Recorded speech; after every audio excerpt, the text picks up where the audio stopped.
Flight Jakarta to Singapore 19 December 97. ரெண்டே முடிவு தான். நான் அவனை கொல்லணும், இல்லைனா நான் தற்கொலை பண்ணிக்கணும். உனக்கு என்ன பைத்தியமா? நீ ஒரு பைலட் மாதிரி பேசு. உனக்கு என்ன தான் ஆச்சு? அவன் உனக்கு உயிர்னு சொல்லுவேன், அவன்தான் எல்லாமேன்னு சொல்லுவேன். உனக்கு இந்த பைலட் வேலை கிடைக்க அவன்தான் காரணம்னு சொல்லுவேன். இப்போ அவனை கொல்லணும்னு படத்தில் வர டயலாக் மாதிரி பேசிகிட்டு இருக்க. ஆமாம், என் ஆண்மைக்கு எதிரான நம்பிக்கையில்லாத தீர்மானத்தை என் மனைவியும் அவனும் எடுத்த முடிவு தான் ஒரு பைலட்டான என்னையும் ஒரு கொலைகாரனாகவும் கோழையாகவும் மாற்றிருக்கு.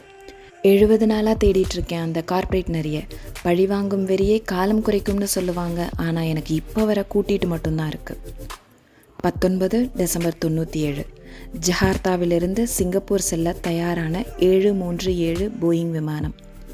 விமான கதவை சாத்துவதற்கு சில நிமிடம் முன்பு வந்த தன் சீட்டில் அமரும் அந்த கார்ப்பரேட் நரியை காலம் கூட்டி நிறுத்தியது அவன் முன்னே. விமானம் நகரும் போதே அவன் மனதில் குழப்பம் தொடங்கிவிட்டது. அவன் மனதில் கேள்வியும் பதிலும் தொடங்கியது. நல்ல சந்தர்ப்பம் அவனை கொன்றுவிட. வேண்டாம், வானத்தில் கொல்லாதே, தரையில் கொல். எப்படி கொல்வது? தயங்காதே, விமானத்தை விபத்துக்குள்ளாக்கு. ச்சே, ஒரு கெட்டவனுக்காக மற்றவர்கள் சாவதா? எனக்கு நேர்ந்த இழிவுக்காக இத்தனை அப்பாவிகளை கொன்றால் கடவுள் என்னை மன்னிப்பாரா? உனக்கு நேர்ந்த இழிவு கடவுள் செயலெனில் இப்போது நீ நிகழ்த்தப் போவதும் கடவுள் செயலே. கடைசியில் முடிவு அவனுக்கு சாதகமாகவே எடுக்கப்பட்டது. விமானத்தின் பின் கதவுகளில் கசிவு இருக்கிறதா என்று பார்க்க முடியுமா என்று சக விமானியை எழுப்பினான். பெண் காக்பிட்டின் கதவிற்கு உள்தாளிட்டான். கருப்பு பெட்டிக்கு தகவல் எடுத்து செல்லும் CVR இணைப்பை துண்டித்தான்.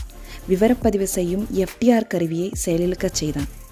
37,000 அடி உயரம் பறந்து கொண்டிருக்க விமானத்தை மெல்ல மெல்ல 41,000, 42,000, 43 என உயர்த்தி 43,500வது அடியில் விமானத்தை நிலைநிறுத்தினான். பயணிகளால் அந்த பயங்கரம் உடனே உணரப்பட்டது. விமானத்துக்கு வெளியே -56 டிகிரி உள்ளேயும் உணரப்பட்டது. உள்ளே மரண ஓலம் கேட்கத் துவங்கியது. 12 நிமிடமே தானியங்கி சுவாசப்பையினால் உதவ முடிந்தது. ஒரே நேரத்தில் இருக்கையிலே பயணிகள் இறக்கத் தொடங்கின. 13வது நிமிடம் தன் கண்களை மூடிக்கொண்டு விமானத்தை வேகமாக கடலுக்குள் இறக்கினான். 103 பயணிகள் அவனுடன் சேர்த்து 104 சடலங்களோடு விழுந்து முடிந்தது விமானம். விதியப்பா விதி என்றது உண்மையறியாத உலகம். நல்லார் ஒருவர் இருந்தால் அவர் பொருட்டு எல்லாருக்கும் மழை பெய்யும் என்பார்களே, பொல்லார் ஒருவர் இருந்தால் அவர் பொருட்டு எல்லாருக்கும் இடியும் வீழுமோ?